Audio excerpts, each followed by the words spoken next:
उनका ये वो चली है, ये इंदिरा गांधी की बेटी सोनिया गांधी और राहुल गांधी को प्रियंका जी आ चुकी है। तो हम कहीं जमीन से इन हार्दिक अभिनंदन करते हैं, अभिनंदन करते हैं। हम स्वागत का कार्यक्रम शुरू करेंगे। सबसे पहले सुरेंद्र सिंह हनी बघेल मुक्ति के सामने प्रत्याशी हम सबके लाल ले बेटा प्रियंका जी सुरेंद्र सिंह हनी बघेल और सुरेंद्र सिंह बघेल हमारे पंडित गुर्जरवाला जी महामंत्री अखिल भारतीय कांग्रेस कमेटी दिल्ली उनका स्वागत करेंगे। महिला मंडल का अनुरोध करूंगा प्रियंका जी का पारंपरिक वेशभूषा बनाने खातिर कविता जोंगर, किरण जोंगर, पारंपरिक वेशभूषा आदिवासियों की पारंपरिक तरीके से उस वेशभूषा के साथ हमारे महिला मंडल, हमारे कार्यकर्ता माननीय प्रियंका गांधी का स्वागत करने जा रहे हैं। ये हमारी आदिवासियों की परंपरा है, स्वागत की हमारी अनूठी परंपरा है। उस अनूठी परंपरा के आधार पर हम सब मिलकर आपकी ओर से एक गांधी जी का हम हार्दिक स्वागत करते हैं। ये विशाल जनसभा हार्दिक स्वागत करते हैं, आपका अभिनंदन करते हैं, आपका स्वागत करते हैं। जय की सरजमी पर जो कांग्रेस के नाम से जानी जाती है प्रियंका जी, हम आपका हार्दिक स्वागत करते हैं। मैं इसके बाद मोमेंट देने के लिए मैं श्री अर्जुन बघेल, श्री बंटी शर्मा, राजू शर्मा, अफर खान, राहुल बघेल और सम्मानित सुरेंद्र सिंह हनी बघेल सत्ता को रखने के लिए, भ्रष्टाचार करने के लिए, अपने बड़े बड़े महलों को बनाने के लिए ही ये सत्ता में रहना चाहते हैं और ये सरकार चलाते हैं। तो देखिए, मेरी समझ में तो इनकी जो सरकारें हैं वो बड़ी बड़ी उद्योगपतियों के लिए चल रही हैं। आज मिडिल क्लास के लिए कोई सोच नहीं है, नौजवानों के लिए कोई सोच नहीं है, गरीबों और किसानों के लिए तो छोड़ ही दीजिए, आदिवासियों के लिए, दलितों के लिए छोड़ ही दीजिए। आपने खुद देखा है कि आपका कितना अपमान होता है।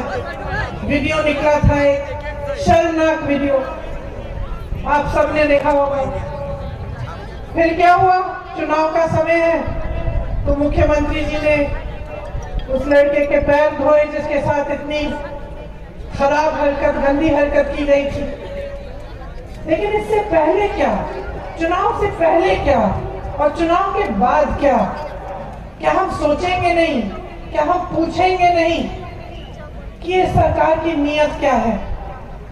एक छोटी सी बच्ची का बलात्कार होता है उज्जैन में, हर दरवाजे को खटखटाती है, मदद मांगती है, कोई उसकी चीख नहीं सुनता, कोई उसकी मदद नहीं करता।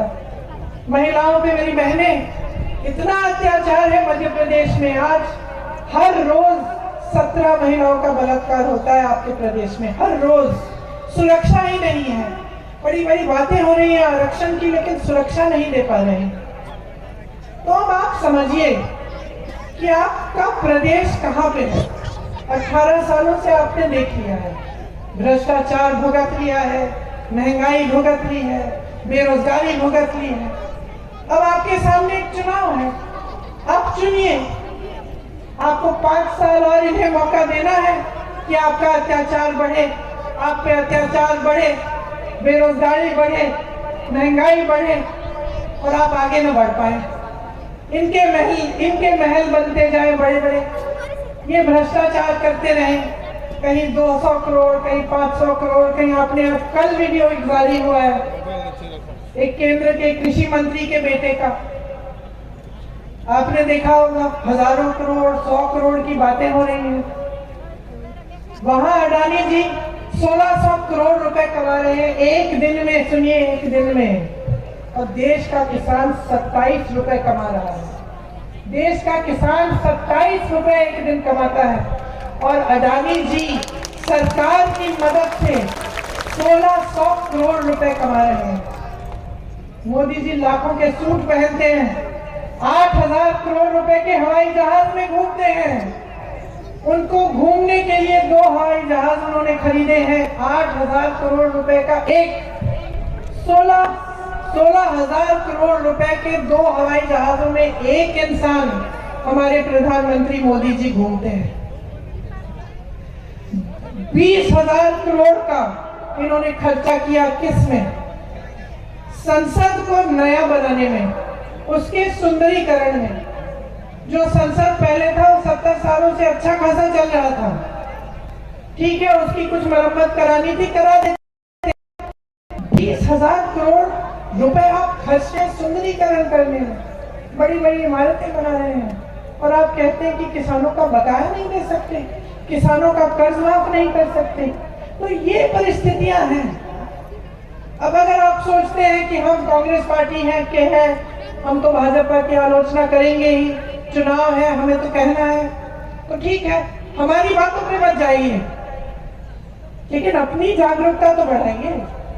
आप खुद देखिए कि आपके साथ क्या हो रहा है।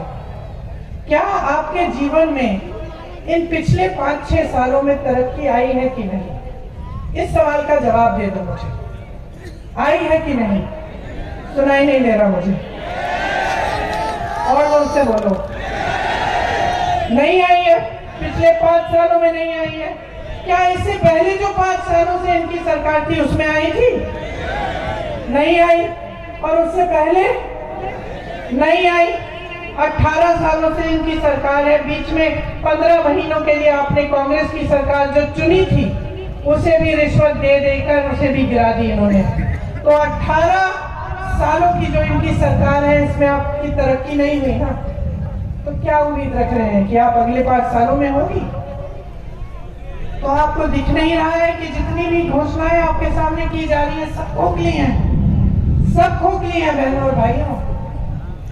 सब अपने में ही खुश हैं, अपनी सत्ता बढ़ाना चाहते हैं, अपने बड़े बड़े महल बनाना चाहते हैं, अपने बच्चों को विदेश में पढ़ाएंगे, वहां रोजगार दिलवा देंगे, हजारों करोड़ के अपने लोन माफ करवा लेंगे, लेकिन आपकी तरक्की नहीं हो रही। तो मैं सिर्फ एक चीज कहती हूँ आपको, वोट नहीं मांगूंगी, जागरूकता मांगूंगी आपसे, और एक ही चीज कह के जाऊंगी,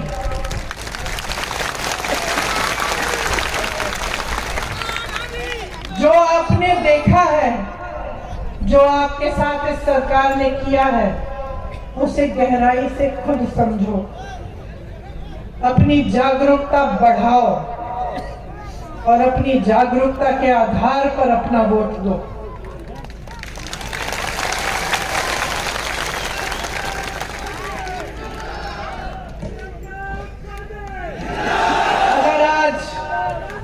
अगर आज आप इंदिरा जी को याद करते हैं तो शुरू में मैंने कहा इसलिए नहीं याद करते कि वो आपके सामने खोखली घोषणाएं करती थी, इसलिए याद करती हैं क्योंकि उन्होंने आपको आपके जल, आपके जंगल, आपके जमीन पर आपका जो अधिकार था वो वापस दिया,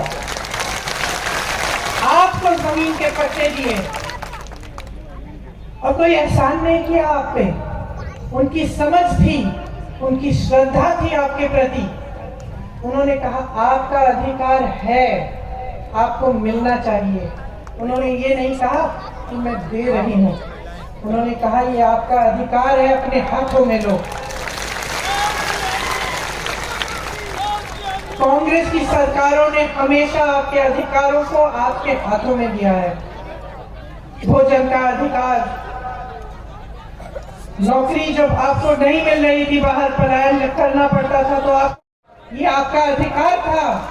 कांग्रेस की सरकार ने कहा कि सबका अधिकार है कि रोजगार कम से कम 100 दिन का मिलना चाहिए, इसीलिए आपको मनरेगा की नीति बना के दी, इन्होंने कमजोर की। तो जो आपका अधिकार है वो आप समझिए, कौन सी सरकार आपका अधिकार आपके हाथों में देना चाहती है और कौन सी सरकार पुराने जमाने के राजाओं की तरह आपके सारे अधिकार लेकर अपने हाथों में सिर्फ सत्ता के लिए चाहते हैं। आप समझिए, जब आप गहराई से सोचेंगे और समझेंगे तो मैं जानती हूं कि आपका वोट सिर्फ और सिर्फ कांग्रेस पार्टी को जाएगा, क्योंकि हमारे दिलों में आपके लिए श्रद्धा है। हम जानते हैं कि आपने हमें बनाया है, हम जानते हैं कि इस मंच पे बैठा हर एक नेता यहां नहीं खड़ा होता अगर आपने नहीं खड़ा किया होता। लेकिन अफसोस की बात यह है कि चुनाव के समय आज की जो राजनीति है वो आपका ध्यान भटका रही है। चुनाव आता है, अचानक धर्म की बातें शुरू, जाति की बातें शुरू, अजीब अजीब सी फिजूल की बातें शुरू, खोखली घोषणाएं शुरू, काम की बातें नहीं हो रही हैं। तो आपको जवाबदेह बनाना पड़ेगा नेताओं को। समझ रहे हैं मेरी बात? अगर हमें एहसास हो सकता है कि आपने हमें यहाँ खड़ा किया है, तो भाजपा के एक एक नेता को एहसास दिलाओ कि जब तक आपके लिए दिन रात एक करके काम नहीं करेंगे, जब तक आपके लिए सही नीतियां नहीं बनाएंगे, जब तक आपका पैसा वापस आपकी जेब में नहीं डालेंगे, जब तक इन बड़े बड़े उद्योगपतियों से आपकी संपत्ति लेकर वापस आपको नहीं देंगे, तब तक आप फिर से इनको इस मंच पे खड़ा नहीं होने देंगे। आपका वोट आपका है, कीमती वोट है, आपकी जिम्मेदारी है और आपके देश के प्रति आपका कर्तव्य है। इस वोट को आप ऐसे इस्तेमाल करिए जैसे एक अर्जुन अपनी नजर को, अपने ध्यान को केंद्रित करके तीर चलाता था, उस तरह से अपने वोट को चलाओ।